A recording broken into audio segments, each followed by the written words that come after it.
And she said, and I told my psychologist, I'm ready to leave.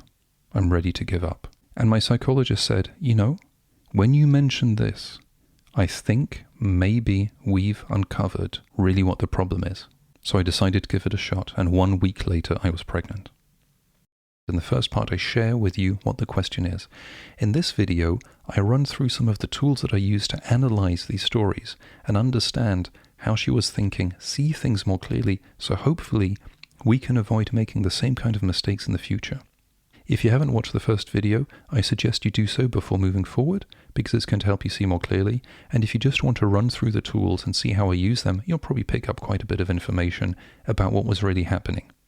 But it's going to make more sense if you watch the first video first. There are a few key points that we can pick up on. The first is that my friend was comparing two situations. The first situation was simply that she would have a child with this person, and in that situation she has advantages and disadvantages. In situation B, she would also have advantages and disadvantages. Situation B, of course, is that she leaves the person and looks for another person with whom to have a family with. Now, in between these two situations, in situation A, she knows what the disadvantages are and she knows what the advantages are. The main advantage, is being certain to have a child. Having some level of certainty should never be neglected in terms of motivators. If we don't understand people's motivations and decision-making process, it's very difficult to make them change from one situation to another when we don't understand what they're giving up. Now, in the situation B, it brings one big disadvantage, which is she doesn't have certainty if it's going to work. She knows what the disadvantages are staying with a person. She was ready to take the risk because she figured these disadvantages are so big that it's going to be preferable to go into situation B. But what the psychologist did is she introduced doubt regarding the disadvantages of her situation. And by introducing the doubt, she produced hope that potentially the disadvantages could go away. Because after all, if you can have the certainty of having a child, but you don't have the disadvantages of having it with the wrong person, you've got a great situation. Hope is something I'd like to touch upon, because I believe hope is often really toxic. The notion with hope is that in life, there's some things we can control and some things we can't control. Normally our control is somewhere above 0%, and normally it's below 100%. I find the most helpful way of viewing things is to understand what can I control, and I do it, and this is the space for hope. Everything beyond what I can control. If I do my best to eat healthily and exercise, then I hope that things are going to work out. And if they don't work out, I see what I can improve. The issue with hope is that hope has an awful tendency to try to reduce what we're doing, because hope simply tells us if things work out without having to make an effort, then of course it's much more advantageous because I don't have to make an effort, and we tend to be lazy people. There's another issue that we observe with the way the question was asked, was that she used the word maybe. Maybe basically is saying we're not at 0%, we're somewhere above. But this applies to something that has a 0.1% occurrence.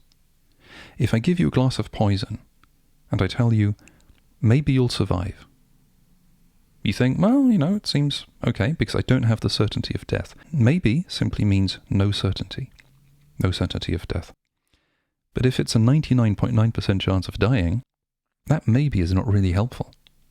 And in this case, if we were to analyze it, what would be the likelihood of success with a person?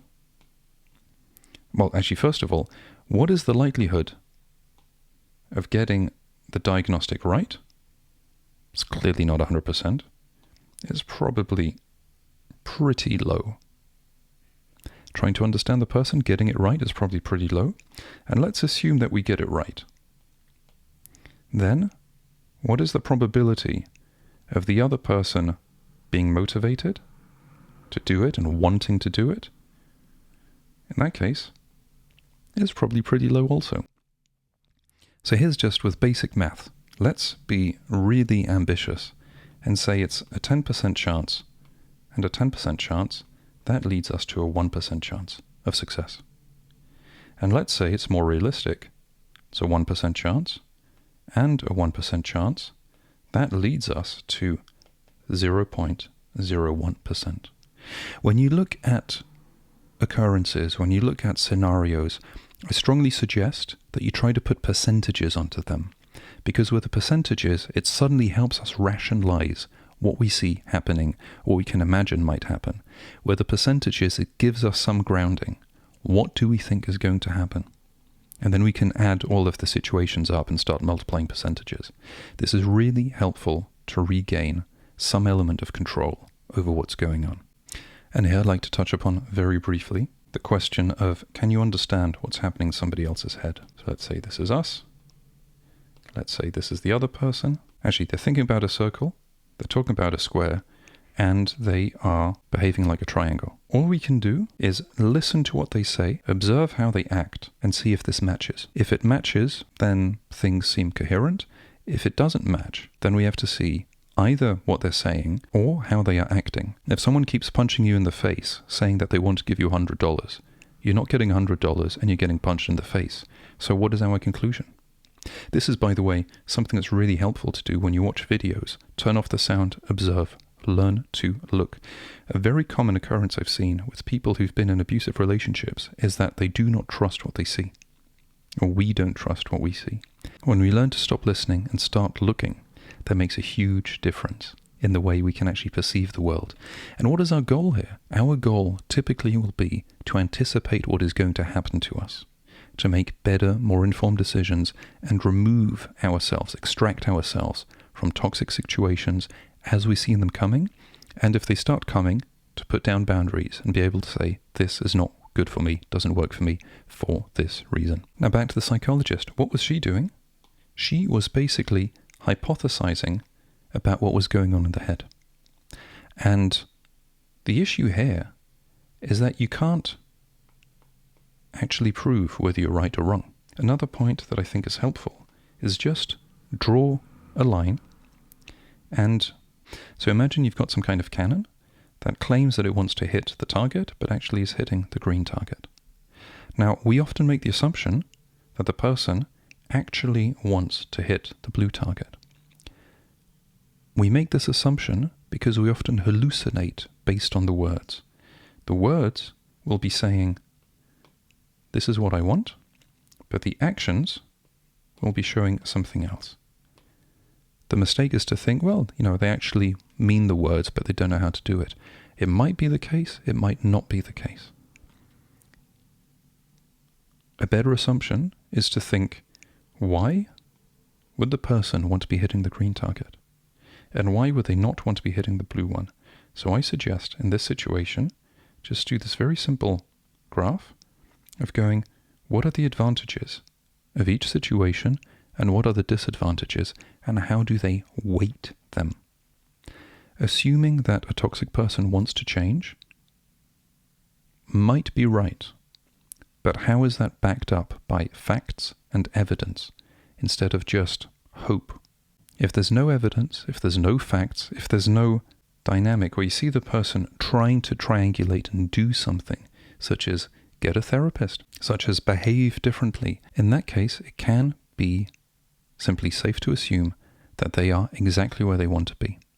And if it doesn't work for you, then the question is, why would you want to be in a situation where you know it's not working but you're staying? In this case with my friend, I know that one of the reasons why she stayed was she wanted the certainty of having children. And she has a daughter. So overall, the situation is working out for her from some point of view. But unfortunately for her, and for a daughter, the downsides are not insignificant. I'll do another video about anger, but I like to point out that I'm seldom angry. But I am angry when healthcare professionals sell hope instead of selling strategies and improvement. I think it's misleading. I think it's dishonest. It's playing with somebody else's skin in the game. It's not fair. It's taking advantage of them. Why would they do that? It could be incompetence. It could be because this provides long-term cash flow.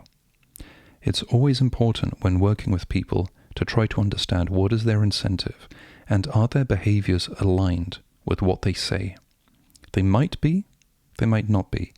Always important to keep the eyes open and not delegate too much responsibility to other people, be it therapists or be it random people like me on YouTube.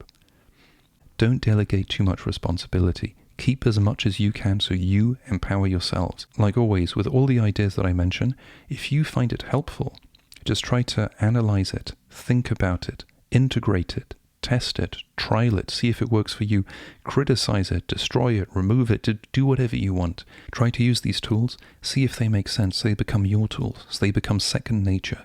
I found them helpful for myself. My clients have found them helpful. Hopefully you will find them helpful too.